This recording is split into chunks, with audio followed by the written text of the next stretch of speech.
ළමයි 10 11 දෙගොල්ලොම ඔය ඉතිහාසයේ පාඩම් කරනකොට පුරාවිද්‍යා කොටස් ටිකට අදාළව ඔය සෙල්ලිපි ටික නම් හොඳට පාඩම් කරගන්න.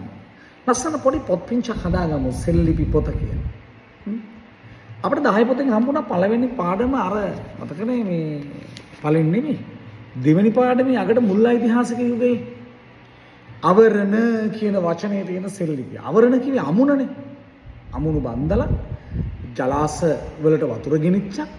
අවරණ කියන සෙල්ලිපි අවරණ කියන වචනේ තියෙන බ්‍රාහ්මීය සෙල්ලිපියේ තියෙනවා කොයිද කුරුණෑගල ගණේකන්ද විහාර සෙල්ලිපි. ඉතින් ඒවා ලියනවා. කුරුණෑගල ගණේකන්ද විහාර සෙල්ලිපි. අවරණ අමුණ.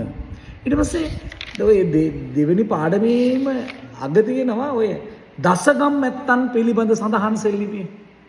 අර ග්‍රාමීය පාලනය මේක දැන් අපි නැවත කතා කරනවා ඔය ප්‍රාදේශීය පාලනය කියන පාඩමේදී. දසගම් නැත්තන් මාතලේ කළුදිය පොකුණ සෙල්ලිපිය නේද? ගමේ විහාරයට දානය දීම සම්බන්ධයෙන් ආරවුලක් පැවතුනොත් ඒක විසඳන්න පත් කරලා තිබුණු ප්‍රාදේශීය පාලන කණ්ඩායම දසගම් නැත්තන්. ඒත් එක්කම නම් තුන්වෙනි පාඩමට එනවනේ. තුන්වෙනි පාඩමට එන්නකොටම තියෙනවා පරුමක, ගමික, ගෘහපති. ඔය පූර්ව රාජ්‍ය සමයේ පාලකයෝ තුන්දෙනා. ඒ තුන්දෙනා ගැන සඳහන් සෙල්ලිපිය. ගෘහපති ගැන සඳහන් සෙල්ලිපිය. අනුරාධපුර පෙරිය පුලියන්කුළම සෙල්ලිපිය.